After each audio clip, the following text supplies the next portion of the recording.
we're going to check out what Deshon Elliot had to say today. We're going to check all that out. We're going to see what Tua had to say. We're going to see what Coach had to say. Everything, man. This is surprising news. Very, very surprising news, man. So, hey, before I get into this, please like, comment, subscribe for more content. Let's check this out. Let me make sure y'all can hear me. Yeah, y'all can hear me. Volume up. And the hardness, just for any viewer to hear what it's like to, I mean, you played bad. You know, one of those two, well, you could be out the league. That's just kind of how ball goes. But boom, boom, balling out this year. Talk to me a little bit about how the 2 years have gone. I think that if you were in the league, you know that once you get the injury bug stigma on you, it's hard to get it off you. That stink is hard to get off. And so leaving the Ravens, I kind of felt like my career was being shipped me off to Detroit. Felt like it was initially I was sent there for me to write off. Basically, that was going to be my last year playing football. That's what it felt like going into that season. I worked my butt off to try to get my pec right, get healthy for that year. From being real with you guys, I hated Detroit. I hated it that year.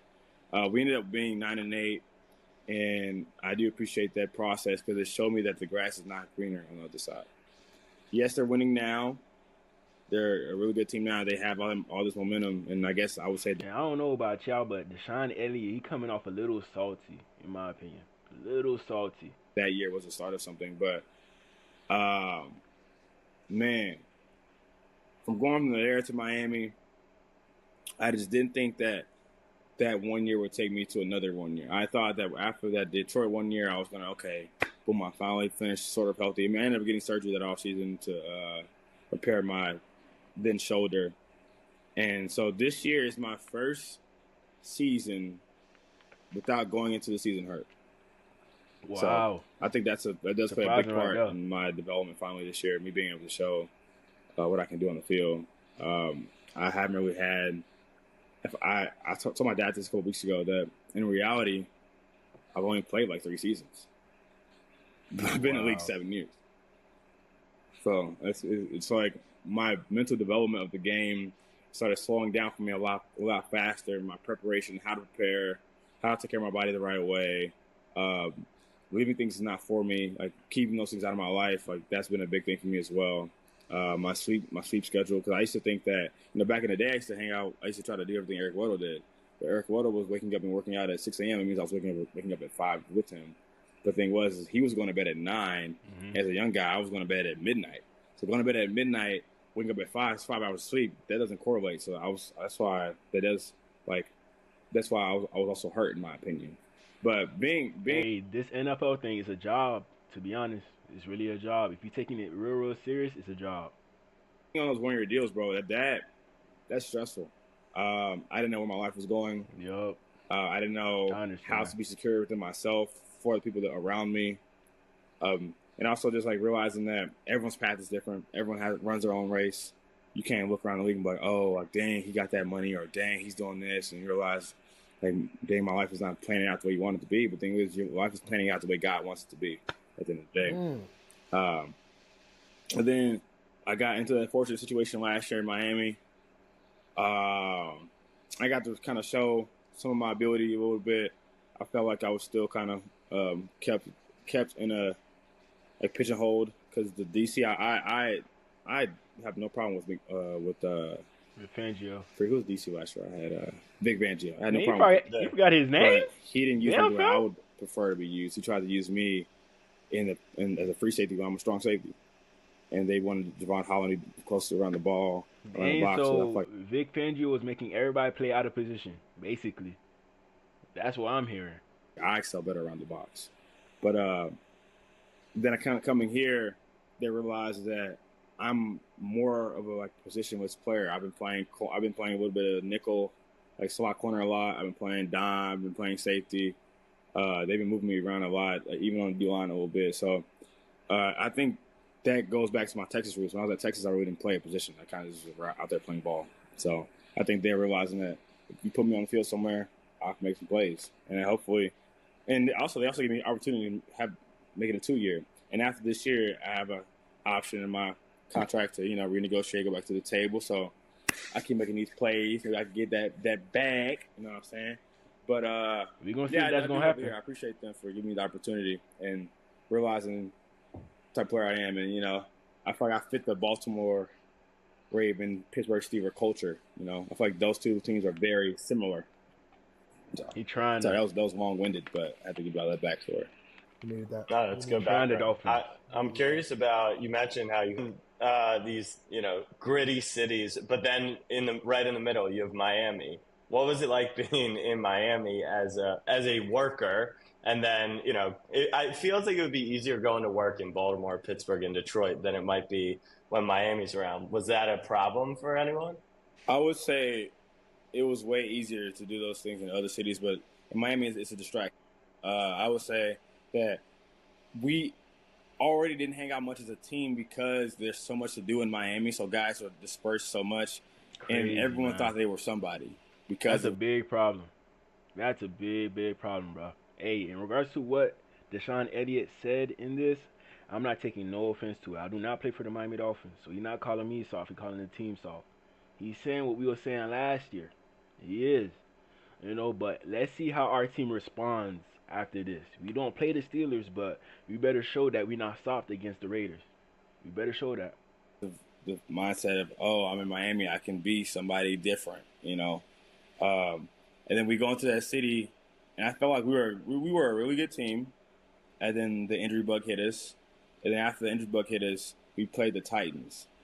When we played Tennessee and lost to Tennessee, you can tell the heart and soul for that team disappeared. We didn't have it anymore. Guys started going out more. Crazy. Guys started going to the strip clubs throughout the week. Deshon Elliott, I seen you over there too. Don't act like you're not the only one. Don't act like that, fam. I seen you there too. I was at Booby Trap in line. I seen Deshon Elliott pull up the Booby Trap. I promise y'all. I wouldn't lie about that. Guys started showing up to meetings late. You can just tell, like, the Miami culture is the reason why Miami will never be good. Like, Miami will never be a good football team. And I don't care. They will never be good because of the Miami culture. I'm low-key glad he's saying this, just so we know how other people feel about our team. I'm glad he said this right here. We're going to see how this team responds. I don't know what this team going to do after this, but Deshon Elliott tried the whole franchise. Man. I'm not even going to lie. But at the same time, I'm not taking no offense to it. That was the narrative about our team. We cannot be good teams. When you cannot be good teams, that's when people going to consider you soft. Simple as that, man. Y'all should have went and beat the Eagles last year or the Chiefs. Y'all had the chance to, but so when y'all go into the club or whatever and y'all give up on the season, now y'all see why. Crazy. But, hey, this is good information right here. Good information. I think they have great players, but the culture's not going to be there. I don't care what anyone says. It's true. Yeah. I do love Miami's food. And I do really like, I don't like their food. I like the culture of, like, the aesthetic spots out there. Being able to see the sun every day was pleasing. Obviously, the people, come on now. The people was amazing out there. But, nowadays I'm trying to lock in and hopefully lock in on one person. So if I can do that, then yeah. Wow, you saying he been sleeping around.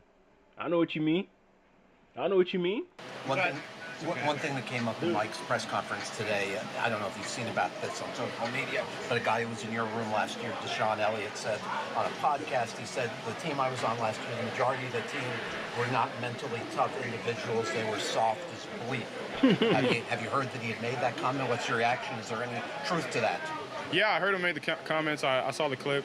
Honestly, man, if you want to call somebody out, go ahead and do it and drop names. But other than that, we know he not talking about Javon. I don't think so.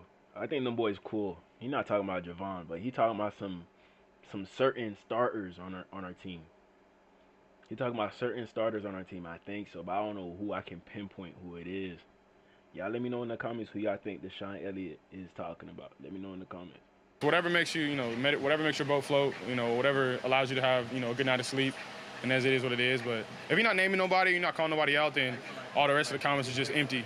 He's just talking at that point. So Yeah, I wish nothing but the best for Deshon. He's having a great year, so I hope he continues that success. Exactly. We can't say nothing bad about Deshon. He having a good year over there with the Steelers. A very, very good year. But he got a lot of talent around him. I'm not even gonna lie. He got a lot of talent. But other than that, I mean, that shit really don't mean nothing to me. So what can one single win do for your momentum here? I mean, right here we have Tua. He gonna speak on Deshon Elliot. Let's check this out. Deshon Elliott's comments when he called last year's team soft AF. What do you think when you hear from a teammate speak in those terms? Well, I would say every man, speaks for themselves. For him, I have a tremendous amount of respect for him. I've been able to have a lot of conversations with him last year, but that's it. Every man has their own voice. They should be able to speak what they feel, and that's how he feels. Cool. That's how he feels. Crazy, man. Tua, you better go say something to him. You better go say something. Yeah, man. Y'all let me know what y'all think about what Tua said about Deshon Elliott. It seemed like he's a little bit timid on it. Like, he's not really pressed about it. Like, he shouldn't be. He's not on the team no more. We got to worry about who's in the building at this current moment. We can't worry about the outsiders saying stuff. We don't even play the Steelers this year, so we don't even got to even worry about Deshon Elliott at this point. We don't, to be real. But, hey, it's surprising that he came out of nowhere and said that about us. Surprising. Right here we got Mike McDaniel. He's going to speak on what Deshon Elliott said. Let's check this out. The Deshon Elliott question. And the former Dolphin safety said on a podcast this week that the majority of the team there, meaning the Dolphins last year, was not mentally tough individuals. That team was soft. Is there any validity to that? Hey, Coach, he didn't even flinch when he said that. He didn't even flinch. That's crazy. That a change has occurred in the area of toughness and mental toughness this year?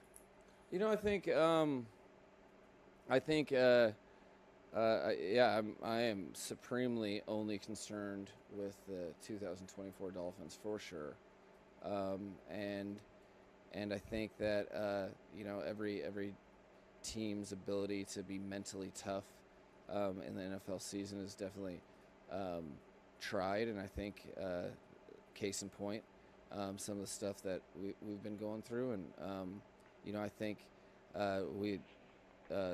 our team played a tough fought game the last 3 weeks, and ended up finding a way to win this past week, and I think that's not the easiest thing to do, and just worried about this year's team, and it's. Hey, all I'm gonna say is Deshon Elliott added fuel to the fire, man. He added fuel to the fire. I mean, y'all let me know how y'all feel about this whole situation, man, with Deshon Elliott, what our players had to say about this. Let me know in the comments. This is crazy right here. This is crazy.